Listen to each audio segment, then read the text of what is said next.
Pinag-usapan lately ang naging hindi magandang performance ng lead vocalist ng Journey na si Arnel Pineda sa Brazil.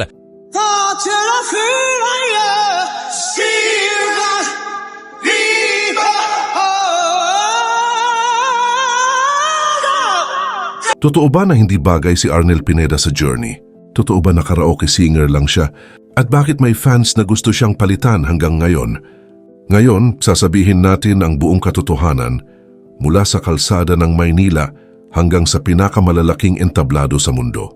Bago pa man siya naging lead singer ng isa sa pinakamalalaking rock band sa mundo, bago pa man niya hawakan ang microphone sa harap ng libu-libong tao, may isang batang Pilipino na nakikipaglaban sa gutom, lungkot at kawalan ng pag-asa.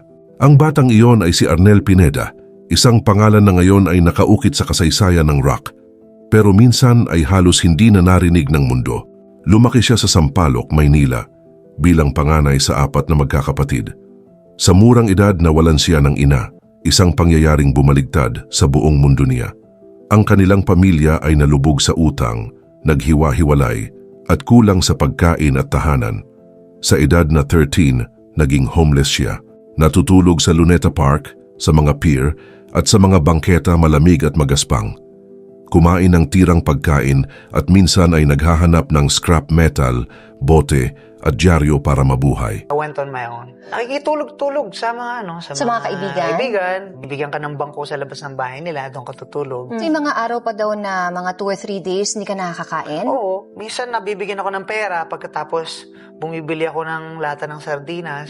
Yan. Tapos pupunta ako doon sa bakanting lupa. Kukuha ako nung lata ng bagsasaing ako ron. Nagtrabaho ako minsan sa pier. Yan. Nagko-collect ako ng mga scrap na metals na parang tagalignis ako. Pero bago po ang lahat, baka pwedeng palike muna ang video na ito. Isang simpleng click lang, pero malaking tulong yan sa aming mga content creators para makagawa pa ng mga kwentong gaya nito. Maraming salamat po. Sa ganitong buhay, hindi maiiwasang maranasan ang matinding lungkot, desperasyon at depresyon. Nakipaglaban din siya sa adiksyon, alkohol at droga, mga pansamantalang takas sa sakit at pangungulila. Minsan, ang bisyo ay muntik nang sumira sa kanyang boses, na noon pa man ay ang tanging sandata niya sa mundo. Yeah. There was a time doon na nawalan ka doon ng boses. Kaya 1994, uyat, yan, drug. Tapos, hindi ka... Fire ako kasi lagi ako lasing. Bumalik ako rito, wala akong ipon. Ang pera ko lang yata $100. Broke, correct. no voice. Oo. Uwi ako sa Sampaloc na. Ngunit sa tulong ng mga kaibigan at sa sariling determinasyon, unti-unti niyang nalampasan ang adiksyon bago pa man siya nadiskubre sa YouTube. Best friend ko, si Monet, umalalay din sa akin. Pinahiram niya akong pera. Sabi ko, susubukan ko na pagalingin yung boses ko ulit. Okay. Which, fortunately, napagaling ko. Tapos, nabalitaan ng boss namin sa Hong Kong, pwede, okay na si Arnel. So, kinuha niya uli ako. Pero ang talagang nakapagpalaya kay Arnel mula sa bisyo, ang pagdating ng isang bagong pag-ibig. Bago pa man siya maging isang global star, nagsimula siya sa mga bar at maliit na gigs sa Pilipinas at kalaunan sa Hong Kong. Kinanta niya ang mga awiting minahal niya, paulit-ulit gabi-gabi kahit maliit lang ang kita. Ang boses niya noon pa man ay puno ng damdamin, isang boses na may kwento, na may pinanggalingan. Sa bawat gig, sa bawat kanta, naramdaman niya na ang musika ang tanging daan palabas sa dilim. Kahit na napuno ng kahirapan at lungkot ang buhay niya, natutunan niyang hayaan ang boses niya ang magsalita. At iyon ang boses na narinig ni Neil Sean sa YouTube. Isang video ng isang Pilipino na kumakanta ng Faithfully at Open Arms. Hindi kilala, walang koneksyon sa Amerika at walang malawak na audience. Ngunit narinig niya ang puso, narinig niya ang raw talent, at alam niyang ito ang boses na kailangan ng Journey. And it was kind of like, my ears went to the speaker and I went, who is that? All of them. He did them all, And he still can to this day. It's the wildest thing I've ever seen. He's definitely a chameleon. Lumipad si Arnel patungong San Francisco para sa audition. Nakakabighani ang kanyang performance. Hindi lamang siya nag-cover ng mga kanta, ginawa niyang sarili ang mga ito. At noong December 2007, opisyal na siyang ipinakilala bilang lead singer ng Journey. Ngunit sa simula, hindi lahat ay natuwa. Maraming fans ang nanatiling loyal kay Steve Perry, ang dating iconic voice ng banda. May mga nagsabing karaoke singer lang siya. may nagsabing hindi bagay sa Journey, at mayroon ding nagpakita ng racism, tinutuligsa ang kanyang lahi, pinangungutya ang kanyang pagiging Pilipino sa isang American rock band. May mga online comments na sinasabing, "How could you hire a guy from the Philippines on Journey is an American band, not a Filipino band?" Sa kabila ng lahat, si Arnel ay hindi tumigil.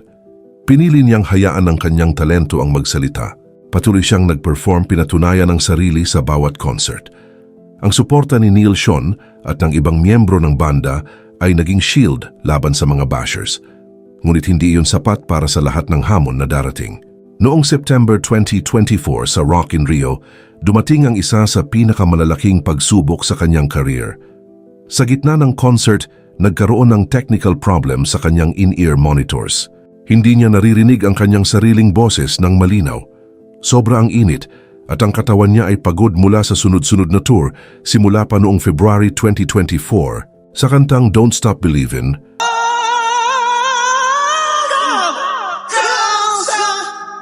Isang off-night na kumalat sa social media. Viral ang video.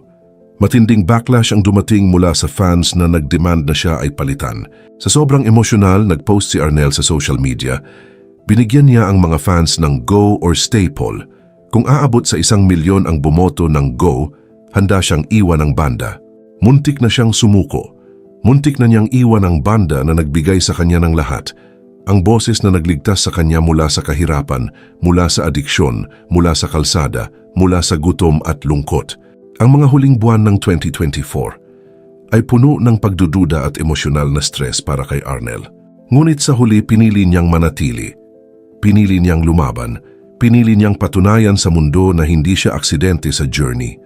Ang bawat kanta, bawat tour, bawat performance ay patunay ng kanyang determinasyon at tibay ng loob. Sa kabila ng racism, sa kabila ng adiksyon at nakaraang kahirapan, sa kabila ng viral na piyok sa Brazil, sa kabila ng mga tanong kung bagay ba siya sa banda, patuloy siyang umaawit. Patuloy siyang nagpapakita na ang kanyang boses, puso at kwento ay hindi basta mapapalitan. Nag-tour sila sa buong mundo, na puno ang arenas. Ang Journey sa bagong henerasyon ay muling nagkaroon ng buhay. Ang bawat concert ay patunay na kahit na marami ang nagduda, ang talentong galing sa puso ay walang kapantay. Ngayong 2026, abala si Arnel sa Journey Final Frontier World Tour, isang 60-date farewell tour na magsisimula sa February sa Amerika. Bukod sa tour, nakatuon rin siya sa kanyang solo album na naglalaman ng kanyang sariling mga kanta, hiwalay sa musika ng Journey, at aktibo siya sa pagpapalawak ng Arnel Pineda Foundation, isang charity na tumutulong sa mga batang lansangan sa edukasyon at pangangailangan. Pagdating sa yaman, $20 million ang net worth niya. Bukod sa kita mula sa mga world tour at solo concerts, may mga property investments siya at may mga business ventures. Ang kanyang tagumpay ay resulta ng halos 20 years ng touring, record-breaking albums at milyon-milyong fans sa buong mundo. Mula sa mga bangketa hanggang sa pinakamalalaking arenas, mula sa gutom at kahirapan hanggang sa milyon-milyong fans na humahanga sa kanyang tinig, napatunayan ni Arnel Pineda na ang kanyang boses ay hindi lamang basta musika. Ito ay inspirasyon. Ang batang minsang walang tirahan at walang pag-asa ay ngayon isa sa mga pinakarespetadong lead vocalists sa kasaysayan ng rock at patuloy niyang ginagamit ang kanyang platform para magbigay inspirasyon, tumulong sa kapwa at ipagdiwang ang musika. Ito ang kwento ni Arnel Pineda, ang boses na nanggaling sa wala. Hinarap ang hirap, panghuhusga, racism, adiksyon at viral backlash. Muntik nang sumuko pero piniling manatili at patuloy na umaawit, nagbigay inspirasyon at nagdala ng liwanag sa milyon-milyong tao sa buong mundo.